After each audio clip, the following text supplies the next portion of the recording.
El mercado no está reaccionando, está anticipando una fractura. Los movimientos recientes en los metales preciosos no son simples oscilaciones de precio, son síntomas de una tensión acumulada en múltiples capas del sistema financiero global. La plata, tras una subida explosiva que la llevó a niveles históricamente elevados antes de retroceder con violencia, no ha entrado en una fase de debilidad estructural. Está respirando. Y esa pausa, lejos de ser una señal de agotamiento, sugiere que el sistema que la impulsa sigue intacto, incluso intensificándose bajo la superficie. Mientras el precio se estabiliza cerca de zonas que el mercado percibe como indecisión, los participantes más sensibles, los que operan con información estructural y no con señales de corto plazo, están ajustando posiciones. No están reaccionando a titulares ni a movimientos diarios. Están respondiendo a algo más profundo. Un desequilibrio persistente entre oferta y demanda que no se corrige con el tiempo, sino que se amplifica. La narrativa visible habla de volatilidad, de traders atrapados en niveles superiores, de dudas sobre si el máximo reciente fue un techo definitivo. Pero esa narrativa es incompleta. El verdadero proceso ocurre en la base del sistema. La producción minera no está siendo capaz de cubrir la demanda industrial creciente. Electrónica avanzada, transición energética, aplicaciones militares. Todos estos sectores compiten por un recurso cuya elasticidad de oferta es limitada. Y cuando la oferta no puede responder, el precio deja de ser una variable y se convierte en un mecanismo de racionamiento. Lo que ocurrió durante el último impulso alcista no fue simplemente especulación, fue un episodio de acaparamiento anticipado. Empresas industriales, conscientes de la fragilidad del suministro, comenzaron a acumular inventario. Pasaron de modelos just-in-time a modelos defensivos, almacenando semanas o incluso meses de producción. Esa transición altera completamente la dinámica del mercado. No es demanda puntual, es demanda preventiva. Y cuando esa lógica se instala, cada retroceso en el precio no reduce el interés, lo redistribuye. En este contexto, la lateralidad actual no es neutral, es acumulativa. Es el tipo de fase en la que el capital paciente entra sin generar ruido, mientras el capital especulativo pierde interés.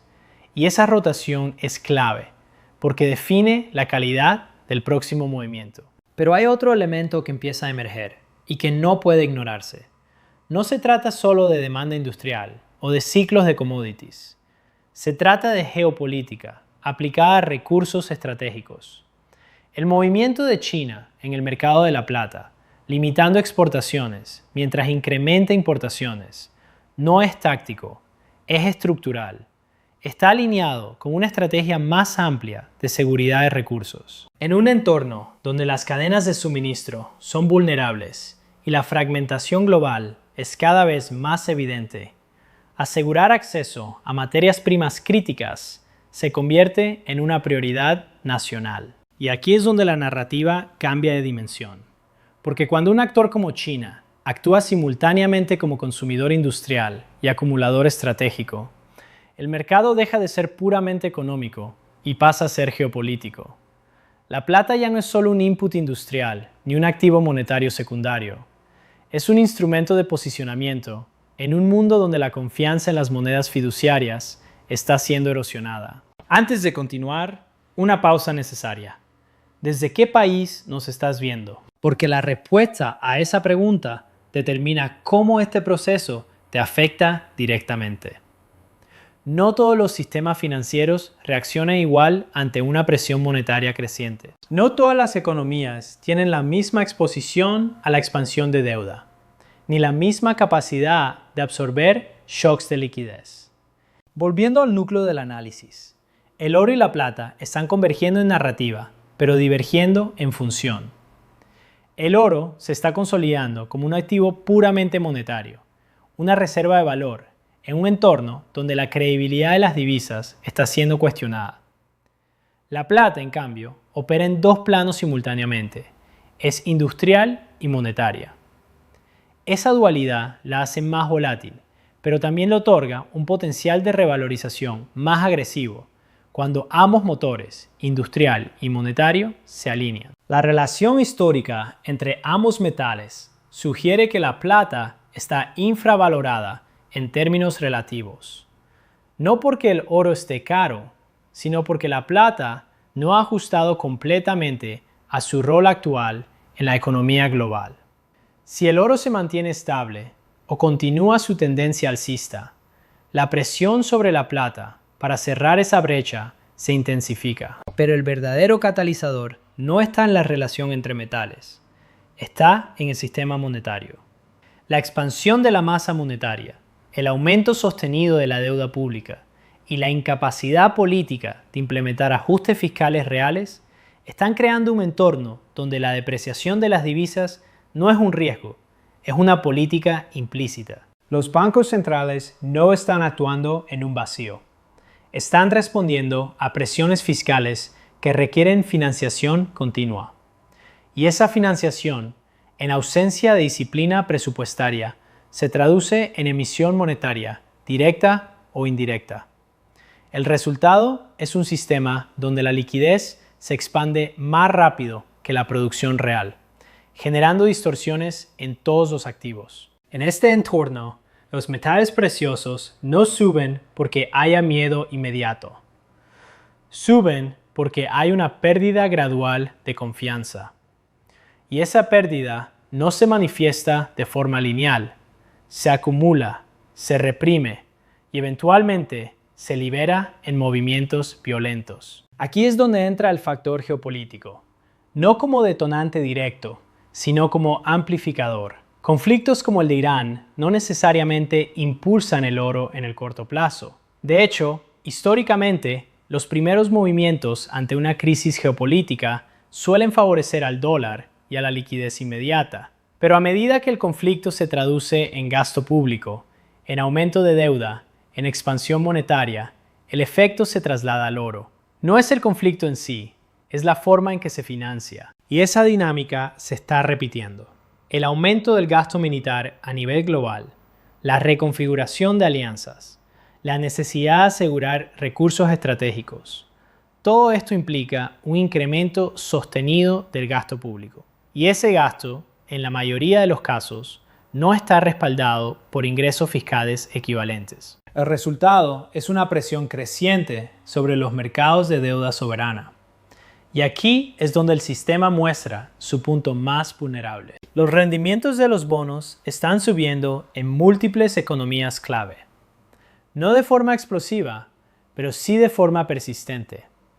Y cuando los rendimientos suben, el coste de financiar la deuda aumenta. Eso crea un bucle. Más deuda requiere más emisión, que a su vez presiona los rendimientos al alza. Los bancos centrales se encuentran atrapados. Si permiten que los rendimientos suban, el sistema de deuda se vuelve insostenible. Si intervienen para contenerlos, deben expandir aún más la base monetaria, alimentando la inflación y debilitando la moneda. No hay una salida limpia, solo hay gestión del tiempo. Y en ese contexto, los inversores institucionales están empezando a reconfigurar sus carteras. No de forma abrupta, sino progresiva. La exposición al oro, que históricamente rondaba ciertos niveles dentro de carteras diversificadas, ha sido reducida durante años, pero ahora está comenzando a aumentar nuevamente. No por convicción ideológica, sino por necesidad de cobertura. La plata, por su parte, aún no ha sido plenamente integrada en esa lógica institucional. Su volatilidad y su carácter híbrido la mantienen en una posición más especulativa dentro de muchas estrategias. Pero eso también implica que su revalorización puede ser más abrupta cuando el capital institucional decida entrar con mayor peso. En paralelo, el mercado energético añade otra capa de complejidad. El petróleo, moviéndose cerca de niveles sensibles, refleja no solo tensiones geopolíticas, sino también restricciones estructurales en la oferta. Sin embargo, operar directamente sobre el precio del petróleo implica riesgos que muchos inversores subestiman. La historia reciente, ha demostrado que incluso activos fundamentales pueden experimentar distorsiones extremas bajo condiciones de estrés logístico. Por eso, el capital más sofisticado no busca exposición directa al commodity, sino a las empresas que operan en el sector. Y dentro de ese universo, la diferenciación clave está en la geografía y en la estructura de costes. Empresas con operaciones fuera de zonas de conflicto, con acceso seguro a rutas de distribución y con costes de producción controlados, ofrecen una exposición más estable a la dinámica del precio. En el caso de las mineras de oro y plata, la lógica es similar, pero con matices críticos. La rentabilidad no depende solo del precio del metal, sino del coste de extracción. El concepto de All-in Sustaining Cost se convierte en un indicador central.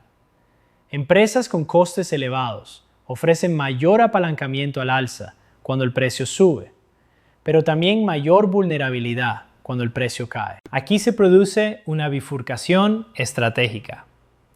Inversores que buscan maximizar retorno en escenarios alcistas tienden a posicionarse en empresas con costes altos, asumiendo mayor riesgo. Inversores más conservadores priorizan empresas con costes bajos, que pueden mantener rentabilidad incluso en escenarios adversos. Pero hay un factor adicional que no puede ignorarse: la liquidez. Muchas empresas del sector, especialmente aquellas que aún no generan flujo de caja positivo, dependen de la financiación externa para operar. Y esa financiación, en un entorno de tipos más altos y mayor selectividad por parte del capital, se vuelve más costosa y más dilutiva para los accionistas existentes. Esto introduce un riesgo estructural que no está reflejado en el precio de muchos activos. La capacidad de sobrevivir no depende solo del recurso que tienen en el suelo, sino de su acceso al capital. En última instancia, el sistema está entrando en una fase donde múltiples tensiones convergen.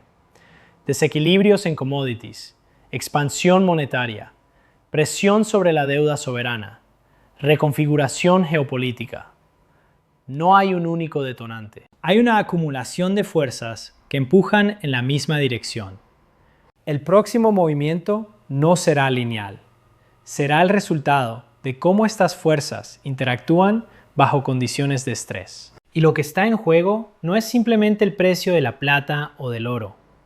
Es la arquitectura misma del sistema financiero en el que esos precios se forman.